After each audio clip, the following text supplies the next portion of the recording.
Welcome back, everyone. It's another day we get to talk about another Nintendo console. Now, what I can tell you about this specific console, the Nintendo DSi XL, it was actually the first console that I had above the Nintendo DS that I bought, I think in like 2016 or 2017. Actually, I think it was 2016, where I made one of my first Nintendo videos ever of all time, and it was basically how the DSi XL holds up in 2016, and that was 5 years ago, and that was one of my most popular videos for a very long time, and I'm very happy to continue to talk about this console because it is such a killer console in so many different ways. I think honestly, going from the Nintendo DS Lite to the Nintendo DSi and the DSi XL was one of the biggest improvements from one console to the other, and maybe from one device to the other, because we got a totally different console. Even though it looks the same and dual screens and all that, that was a killer change in basically everything Nintendo. And even with the DSi XL, there are so many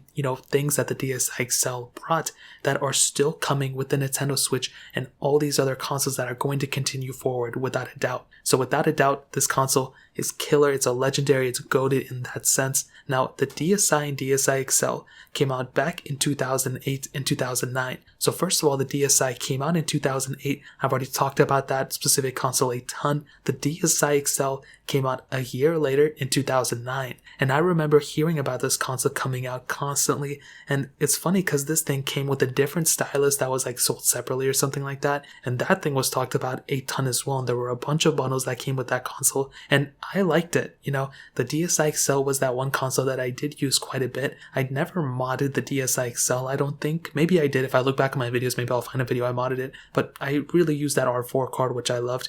But the biggest thing about the DSi XL that is easily one of the biggest improvements of the DSi and DSi XL genre was the software, let alone the cameras, the hardware with the improvement of the battery life and everything. Having that bigger console with the software improvements was a humongous game changer in my opinion. First of all, the Nintendo DSi XL actually had an actual version of software that was updatable. Just because it came with a certain version of software and it had a problem doesn't mean it couldn't get fixed through a software update. I really don't think the DS Lite had that capability. Maybe it had like some version of software we can improve on and maybe update here and there, but it wasn't a full-fledged software like the DSi XL.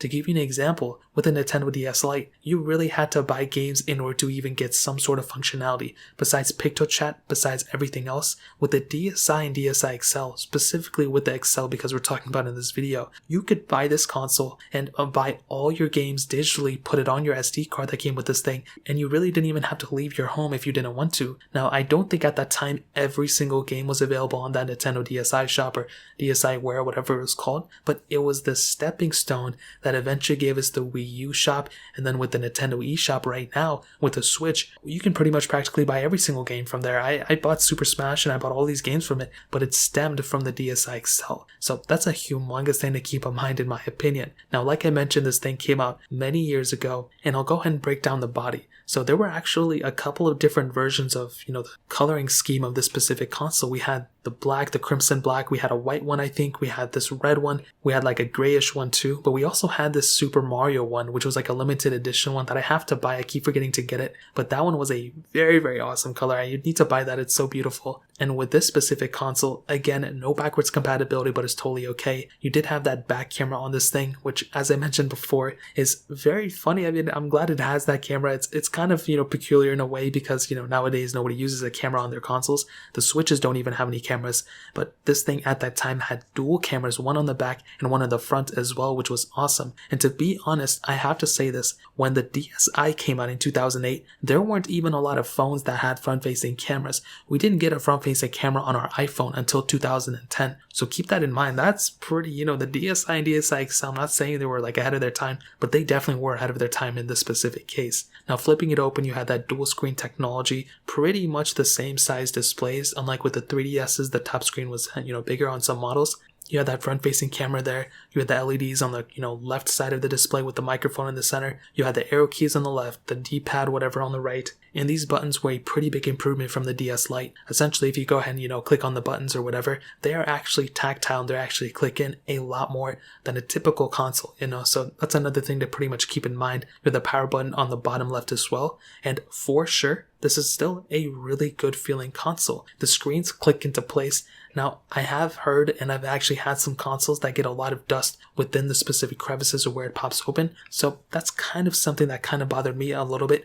It may bother you as well, or it may not even be that big of a deal. So keep that in mind. In my head, I think it's totally okay, but it can be something that'll eventually probably cause some problems here and there, so keep that in mind. But other than that, that pretty much covers up the outside. I still think it looks beautiful, and I still think it has a ton going for it for sure. Now, I think one of the biggest things about the DSi XL was not necessarily the backwards compatibility for Game Boy Advance games or lack thereof, but the amount of games that were available for this console. Now, this thing was kind of like that middleman, between the DS Lite, the DSi, and then the 3DSs that came out a few years after. And I can tell you, whenever I played any games on the DSi XL, it is still a killer console in so many different ways.